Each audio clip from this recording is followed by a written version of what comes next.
қайталап айтшы. Оқушы екеуміз ғылыми жоба ұйымдастырып жатқанбыз. Жанерке Өмірғалиева оныншы сынып оқушысы. Біз осы орталық Қазақстанда тұңғыш археология кафедрасын ұйымдастырушы және ашқан бір өзіңіз болғандықтан сіз туралы біз мәлімет алып жазып жатқан едік. Соған рұқсат болса интервью алсақ. Жарайды. Жақсы, сөйлей қойыңыз.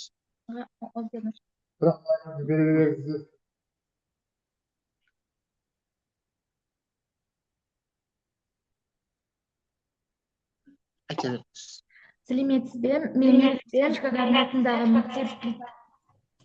мектеп лицейінің 10-шы сынып оқушысы Өмірғалиева Жанерке.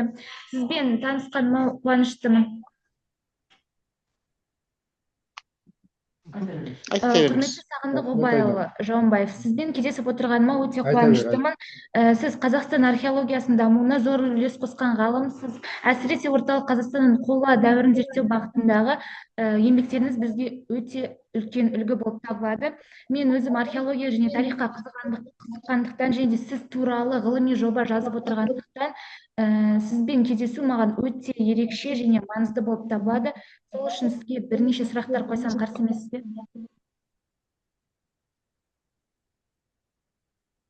Қойыңыз.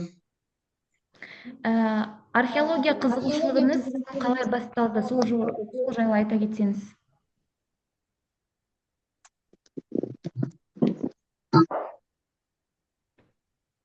Мен 1974 жылы қазір факультетін бітіріп, жаңадан ашылып жатқан Қарағанды мемлекеттік университетіне келдім. Осы университетте қызмет істегеніме қазір 51 жыл болды. 74 жылдан бері қарай. Яғни кезде Қарағанды мемлекеттік университетінде тарих факультеті Қазақстан тарих кафедрасы болатын. Қазақстан тарих кафедрасында әлі күнге дейін қызмет істеп жатырмын. Ал енді 1975 жылдан бастап студенттермен практикаға шыға бастадым. 76 жылы Әлкей Марғұланның басшылығыменен орталық Қазақстанда, оның ішінде Ағадыр ауданының ол кездерде қазір енді шет аудан болып кетті ғой. Сол Ағадыр ауданында Атасу деген жерде Атасу қонысын қаздық. Бұл Әлкей Марғұланның өзінің 1955 жылға ашқан қонысы болатын.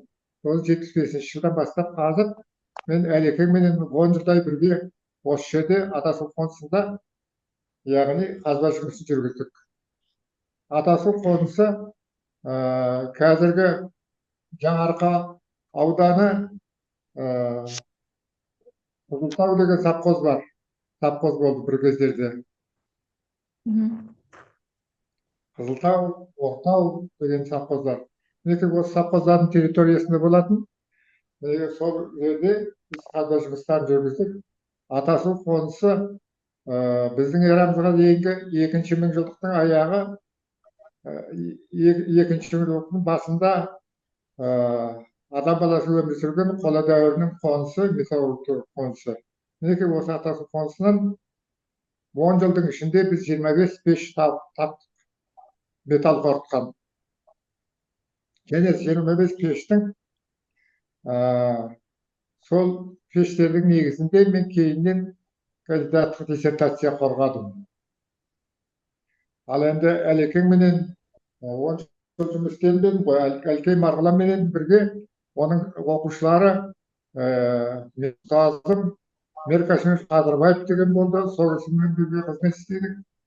Одан кейін Жолдасбек Құрманқұлов деген ағаларымен бірге қазба жұмысын бірге жүргіздік. Ал енді Қарағанды мемлекеттік университеті жылма-жыл 25-30 бала беріп тұрды. Сол студенттер, тарих факультетінің студенттері қазба жұмысына қатынасты. Ал Әлкей Марғұлан бұл Қазақстанның археологиясының негізін салушы азаматтың бірі. Ол Ибн Арсақ Бөкетпен өте жақсы дос екен. Ебекең арқылы хат жазып тұрды. Және ылғи сол Ибн Арсақ Бөкетов кездескен сайын Әлкей Марғұланның жағдайын сұрап тұратын. Әлекең 1960 жылы Қазақстанның археологиясының карта деген үлкен кәдімгі еңбек жазды. Археологическая карта Қазақстан дейді, 2 томдық еңбек. Осы еңбектің ішінде Атасу қонысы да бар. Ал енді Әлекең қайтыс болғаннан кейін 1994-95 жылдары қайтыс болды. Мінекей сол кезден бастап біз осы орталық Қазақстан территориясында Әлекеңнің ашқан ескерткіштерінің барлығын зерттеп жатырмыз. Қазіргі кезде мен соңғы 10 жылда мен Қарқаралы ауданында кент деген қонысты қаздым. Бұл да Әлекеңнің кезінде ашып кеткен қонысы. Осы қонысты қазып, кент қонысынан металлургтердің пештерін тауып жатырмыз. Және осы кент қонысында, оның ішінде Алат деген қоныс. Осы қоныстан шетелдің археологтары қатынасып, менімен бірге жұмыс істеді. Кезінде 2 жылдай анау Германиядан келіп жұмыс істеген болатын. Соңғы 3 жылда 2027 жылдан бастап 2019 жылдан бастап 1900, яғни шетелдің археологтары, оның ішінде япондар жұмыс істеді. 17-19 жылдары Алат қонысын қазуға Япониядан келіп профессор Мураками деген адам қатынасып, менімен бірге қызмет істеді. Осы еңбектердің барлығын біз үлкен кәдімгі кітап қылып шығардық. Менде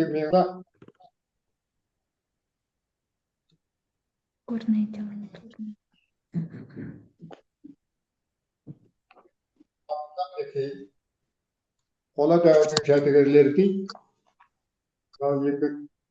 Осы біздің азаматтардың нәтижесі.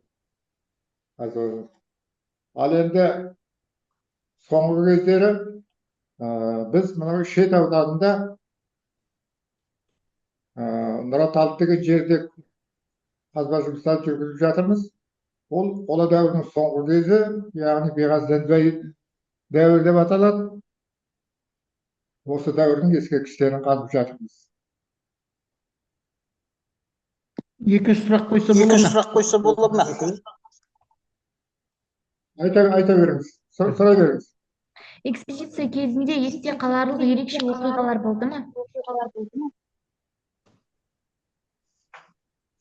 Есте қалатын оқиғалар мынау Ағарал ауданында біз өздерінің аудандарымызда 1976 жылдан бастап Әлкей Марғұланмен бірге экспедицияға шықтық. Әлекең келген кезде Ағадыр ауданының басшыларына звондап қояды. Сол кезде Ағадыр ауданының бірінші хатшысы Колбасин деген болды. Республиканың председателі Медеев деген ағаларым болды. Мінекей сол кісілерге звондап қояды, мен келе жатырмын деп.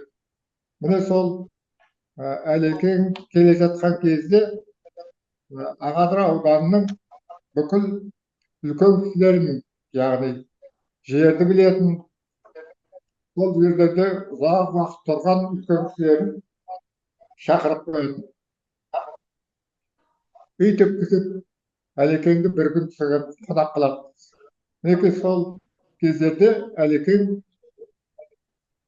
жаңа үлкен кісілерден қандай ескерткіштер бар аудандарында деген сияқты үлкен кәдімгі сұрақтарға жауап алатын. Ол бір мәселе. Екінші, 1975 жылы, 78 жылы мен Әлкей Марғұланмен бірге анау Новосібірге командировкаға бардым. Ол кезде Әлкей Марғұланның аспирантымын. Сол Новосібірге бардым. Новосібірде бүкіл Сібірдің археологтары керемет ғалымдардың жиналған жері екен. Міне сол жерде Әлекең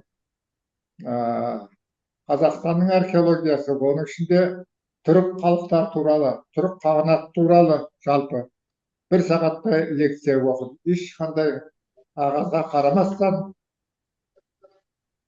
Әлекең бір сағат лекция оқып, бүкіл түрік халықтарын, оның ішінде Сібірдің түрік халықтары, Енисей бойындағы қырғыздарды, ұйғырларды туралы, солардың тарихы туралы кереметтей мағлұматтар берген болатын. Осындай мәселелер есте қалыпты. Рахмет. Енді үшінші сұрақты қойсам. Қазіргі таңда Қазақстан археологиясының басты міндеті қандай деп ойлайсыз?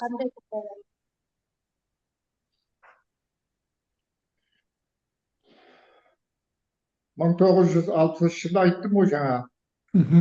Әлкей Марғұланның басшылығымен археологиялық карта шығарылды. Қазақстанның 2 томдық. Міне осы карта әлі күнге дейін қайтадан шығарылған жоқ. Ал енді ол Әлкейдің Марғұланның түсірген ескерткіштері әрине көбісі қазылды, немесе жоқ болып кетті. Сондықтан қазір мынау егемендік алған кезде жаңа карта шығарсақ деген ойда бар. Оған енді үкіметтің қаражат жете ме? Ал енді ғалымдар Қазақстанның археологиялық картасын қайтадан шығаруға дайын. Жастарға, әсіресе археолог болғысы келетіндерге қандай кеңес берер едіңіз?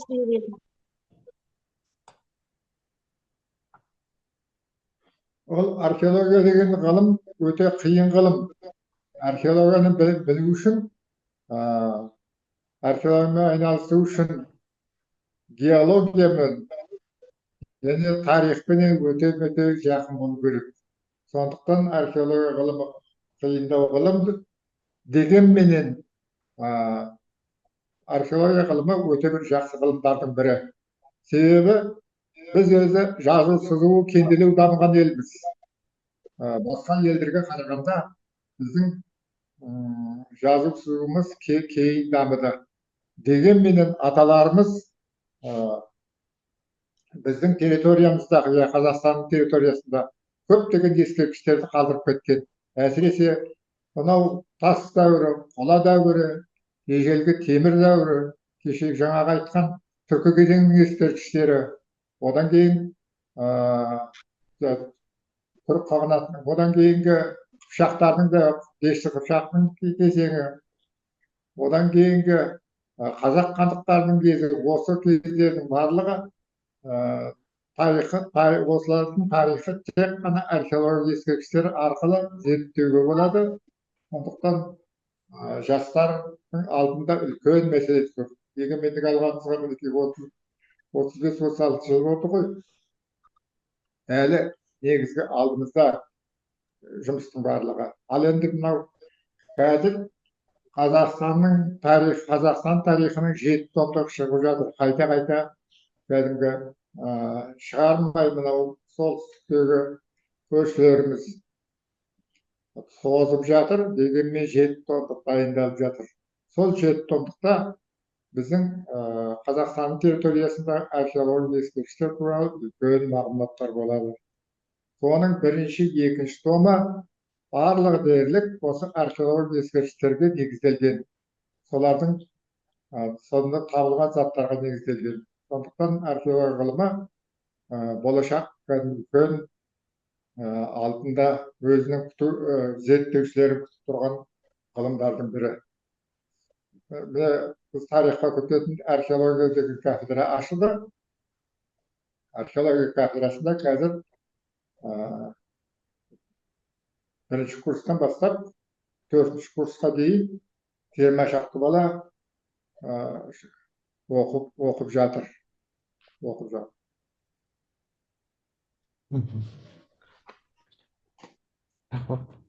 болды уақыт. Профессор ағай, сізге үлкен рахмет сұхбатыңызға.